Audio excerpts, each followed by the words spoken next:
Kementerian Pendidikan dan Kebudayaan (Kemendikbud) memilih untuk tak mengikut sertakan seluruh murid dalam asesmen kompetensi minimum.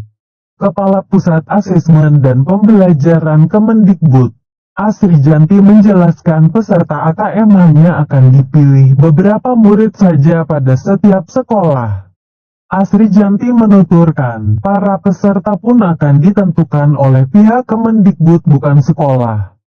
Pihaknya mengaku bakal memilih para peserta secara acak. Untuk siswa, jadi nanti sampelnya akan dipilih secara acak oleh kementerian, jadi tidak oleh sekolah.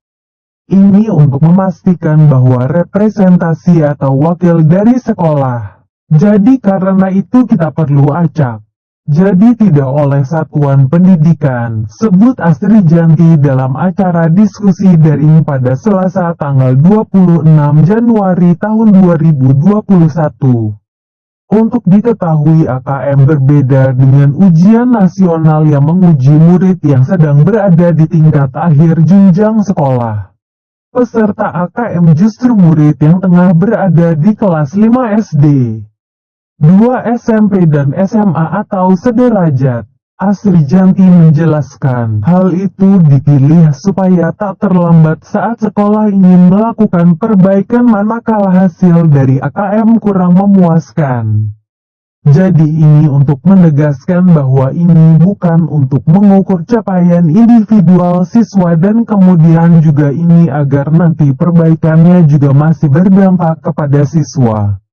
Juga untuk mengurangi ini beban kelas 6, 9, 12 jadi kita ambil 5, 8 dan 11 itu adalah kalau teman-teman lihat bapak dan ibu perhatikan itu, mereka itu di tengah mereka sudah memperoleh apa perlakuan.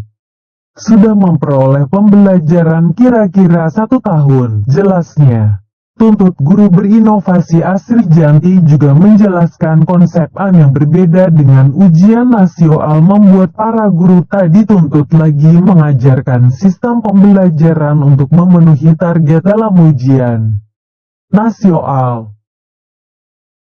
Menurutnya dengan adanya Kemendikbud justru mendorong para guru agar melakukan inovasi dalam pembelajaran di luar kebiasaan yang telah ada. Hanya sekarang sebenarnya harapan Kemendikbud dengan tidak ada lagi USBN dan ujian nasional artinya ini tidak ada lagi penilaian yang berstandar yang dapat memengaruhi cara guru mengajar di kelas.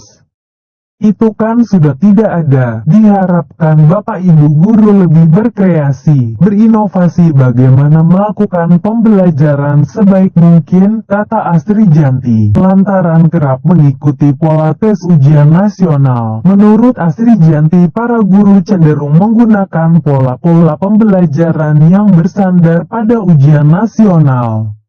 Padahal menurutnya pola seperti ini tak begitu diharapkan untuk mengukur capaian seluruh siswa.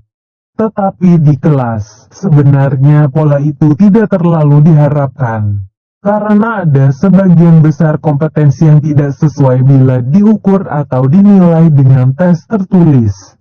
Jadi banyak kompetensi yang harusnya itu dinilai atau dikembangkan dengan metode lain. Misalnya, kinerja seperti yang sering saya sampaikan kemampuan menulis, jelasnya. Sebut saja kemampuan menulis.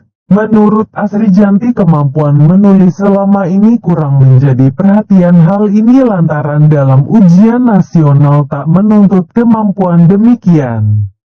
Alhasil para guru cenderung mengesampingkan pengembangan kemampuan ini kepada para murid. Jadi mungkin kalau menulis itu ditanyakan hanya aspek-aspeknya misalnya ejaannya, tata bahasa. Tetapi bahwa sebenarnya menulis atau berkomunikasi itu kan sesuatu yang harus dilakukan. Anak betul-betul harus kalau menulis ya menulis bukannya memilih jawaban. Tetapi ini yang tidak menjadi perhatian, sebut dia. Sendiri bakal mengukur 2 kemampuan inti para siswa, yakni literasi dan numerasi. Literasi tak jauh dengan mengukur seberapa jauh kemampuan anak untuk menarik pesan, baik tersurat maupun tersirat dalam sebuah bacaan. Harapannya tetaplah melakukan pembelajaran yang seideal mungkin sesuai dengan kompetensinya, sehingga kompetensi-kompetensi yang penting ini memang harus dikuasai siswa itu tercapai tandasnya.